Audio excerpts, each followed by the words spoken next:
जय श्री कृष्ण। अर्जुन ने कहा, आप भगवान परम धाम पवित्रम परम सत्य है। आप शाश्वत दिव्य आदि पुरुष अजन्मे तथा महानतम हैं। नारद, असित, देवल तथा व्यास जैसे समस्त महामुनि आपके विषय में इस सत्य की पुष्टि करते हैं और अब आप स्वयं उससे इसी की घोषणा कर रहे हैं। हे कृष्ण, आपने जो कुछ कहा है उसे पूर्ण रूप से मैं सत्य मानता हूँ। हे प्रभु, न तो देवता और न असुर ही आपके व्यक्तित्व को समझ सकते हैं। भगवान ने भगवत गीता सुनने के बाद अर्जुन ने कृष्ण को परम ब्रह्म स्वीकार कर लिया। भगवान से भगवत गीता सुनने के बाद अर्जुन ने कृष्ण को परम ब्रह्मा स्वीकार कर लिया। प्रत्येक जीव ब्रह्मा है, लेकिन परम पुरुषोत्तम भगवान परम ब्रह्मा है। परम धाम का अर्थ है कि वे सबों के परम आश्रय या धाम है। पवित्रम का अर्थ है कि वे शुद्ध हैं, भौतिक कलमश से बेदाग हैं। पुरुषम का अर्थ है वे परम भोक्ता हैं। शाश्वतम अर्थात आदि, सनातन, दिव्यम अर्थात दिव्य, आदि देवम भगवान, अजन अजन्मा तथा विभुम अर्थात महानतम। कोई यह सोच सकता है कि चूंकि कृष्ण अर्जुन के मित्र थे, अतएव अर्जुन यह सब चाटुकारिता के रूप में कह रहा था। लेकिन अर्जुन भगवत गीता के पाठकों में के मन से इस प्रकार के संदेह को दूर करने के लिए अगले श्लोक में इस प्रशंसा की पुष्टि करता है। जब वह यह कहता है कि कृष्ण को मैं ही नहीं मानता, अपितु नारद, असित, देवल तथा व्यासदेव जैसे महापुरुष भी भगवान स्वीकार करते हैं। यह सब महापुरुष हैं जो समस्त आचार्यों द्वारा स्वीकृत वैदिक ज्ञान का वितरण करते हैं। अतएव अर्जुन श्री कृष्ण से कहता है कि वे जो कुछ भी कहते हैं उसे वह पूर्ण सत्य मानता है। सर्वमेत दुरंत मान्ये, आप जो कुछ कहते हैं उसे मैं सत्य मानता हूँ। अर्जुन यह भी कहता है कि भगवान के व्यक्तित्व को समझ पाना बहुत कठिन है। यहाँ तक कि बड़े बड़े देवता भी उन्हें नहीं समझ पाते। इसका मतलब यह हुआ कि भगवान मनुष्य से ऊंचे व्यक्तित्व द्वारा भी जाने नहीं जा सकते। अतएव मानव मात्र भक्त बने बिना भगवान श्री कृष्ण को कैसे समझ सकता है। अतएव भगवत गीता को भक्ति भाव से ग्रहण करना चाहिए। किसी को यह नहीं सोचना चाहिए कि वह कृष्ण के तुल्य हैं। नहीं, यह सोचना चाहिए कि कृष्ण सामान्य पुरुष हैं या कि एक महान व्यक्तित्व है। भगवान श्री कृष्ण साक्षात पुरुषोत्तम भगवान है। अतएव भगवत गीता की कथा अनुसार या भगवत गीता को समझने का प्रयत्न करने वाले अर्जुन के कथा अनुसार हमें सिद्धांत रूप में कम से कम इतना तो स्वीकार कर लेना चाहिए कि श्री कृष्ण भगवान है, और उसी विनीत भाव से हम भगवत गीता को समझ सकते हैं। जब तक कोई भगवत गीता का पाठ विनम्र भाव से नहीं करता, तब तक उसे समझ पाना अत्यंत कठिन है, क्योंकि यह एक महान रहस्य है। तो भगवत गीता क्या है? भगवत गीता का प्रायोजन मनुष्य को भौतिक संसार के अज्ञान से उबारना है। प्रत्येक व्यक्ति अनेक प्रकार से कठिनाइयों में है, जिस प्रकार अर्जुन भी कुरुक्षेत्र में युद्ध करने के लिए कठिनाई में था। अर्जुन ने श्री कृष्ण की शरण ग्रहण कर ली। फलस्वरूप इस भगवत गीता का प्रवचन हुआ। अर्जुन ही नहीं, वरन हम में से प्रत्येक व्यक्ति इस भौतिक अस्तित्व के कारण चिंताओं से पूर्ण है। हमारा अस्तित्व ही अनअस्तित्व के परिवेश में है।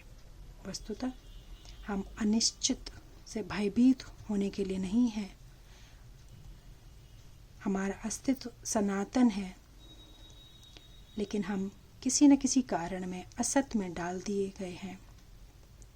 असत का अर्थ उससे है जिसका अस्तित्व नहीं है।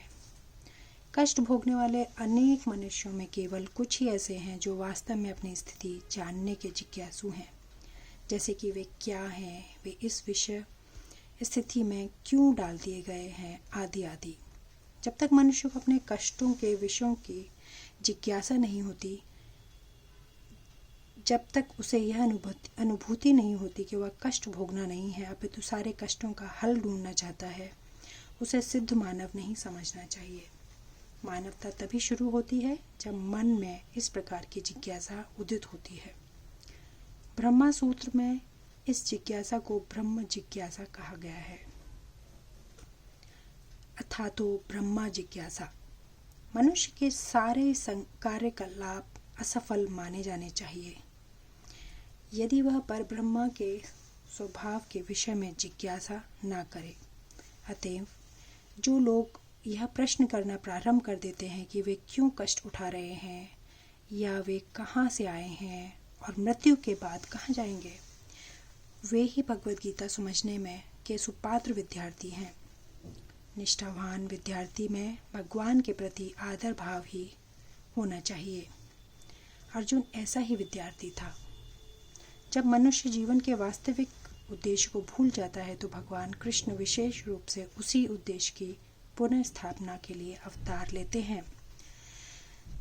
जब भी असंख्य जागृत हुए लोगों में से कोई एक होता है तो वास्तव में अपनी स्थिति को जान पाता है और यह भगवद गीता उसी के लिए कही गई है।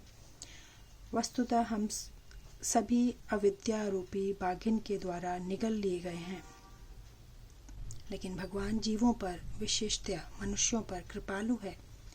इसी उद्देश्य से उन्होंने अपने मित्र अर्जुन को अपना शिष्य बनाकर भगवद गीता का प्रवचन किया।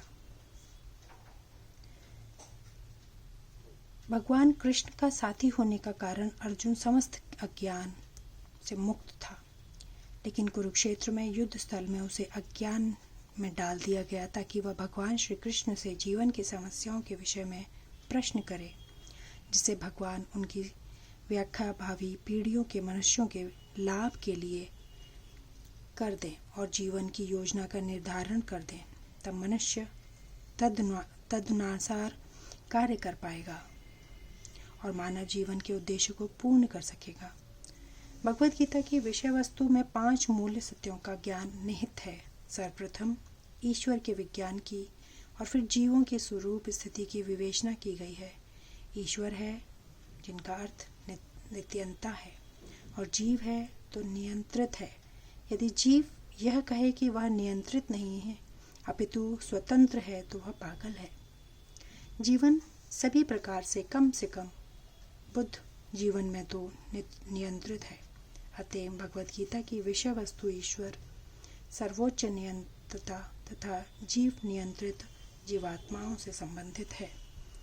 इसमें प्रकृति यानी कि काल, समस्त ब्रह्मांड की कालाविधि, प्रकृति का प्राकट्य तथा कर्म कार्यकलाप की भी व्याख्या है। यह दृश्य जगत विश्व विभिन्न कार्यकलापों के ओतस्रोत है। सारे जीवन भिन्न भिन्न कार्यों में लगे हुए हैं। भगवद गीता में हमें अवश्य सीखना चाहिए कि ईश्वर क्या है, जीव क्या है, प्रकृति क्या है, दृश्य जगत क्या है, यह काल द्वारा किस प्रकार नियंत्रित किया जाता है और जीवों के कार्यकलाप क्या है। भगवद गीता में के इन 5 मूलभूत विषयों में से इसकी स्थापना की गई है कि भगवान अथवा कृष्ण अथवा ब्रह्मा या परमात्मा अथवा परम नियंता, आप जो चाहें कह लें, सबसे श्रेष्ठ है। जीव गुण में परम नियंता में ही समान है। उदाहरणार्थ जैसा कि भगवद गीता में विभिन्न अध्यायों में बताया जाएगा, भगवान भौतिक प्रकृति के समस्त कार्यों के ऊपर नियंत्रण रखते हैं। भौतिक प्रकृति स्वतंत्र नहीं है, वह परमेश्वर के निर्देशन में कार्य करती है। जैसा कि भगवान कृष्ण कहते हैं, मयाध्यक्षेण प्रकृति सूयते सचराचरण। भौतिकी प्रकृति मेरे निर्देशन में कार्य करती है। जब हम दृश्य जगत में आश्चर्यजनक घटनाएं घटते देखते हैं तो हमें यह जानना चाहिए कि इस दृश्य जगत के पीछे एक नियंता है। बिना नियंत्रण के किसी का प्रकट होना संभव नहीं। नियंता को न मानना बचपना है। उदाहरणार्थ एक बालक सोच सकता है कि मोटर कार अद्भुत होती है क्योंकि वह बिना घोड़े के या खींचने वाले पशु से चलती है, किंतु समझदार व्यक्ति मोटर कार की अभिनियंत्रित व्यवस्था से परिचित होता है वह सदैव जानता है कि यह यंत्र के पीछे एक व्यक्ति, एक चालक होता है। इसी प्रकार परमेश्वर वह चालक है जिसके निर्देशन में हम सब कार्य हो रहा है। भगवान ने जीवों को अपने अंश रूप में स्वीकार किया है। जैसा कि हम अगले अध्याय में देखेंगे, सोने का एक कण भी सोना है, समुद्र के जल की बूंद भी खारी होती है। इसी प्रकार हम जीव भी परम नियंता ईश्वर या भगवान श्री कृष्ण के अंश होने के कारण सूक्ष्म मात्र में परमेश्वर के सभी गुणों से युक्त होते हैं, क्योंकि हम सूक्ष्म ईश्वर का अधीनस्थ ईश्वर हैं।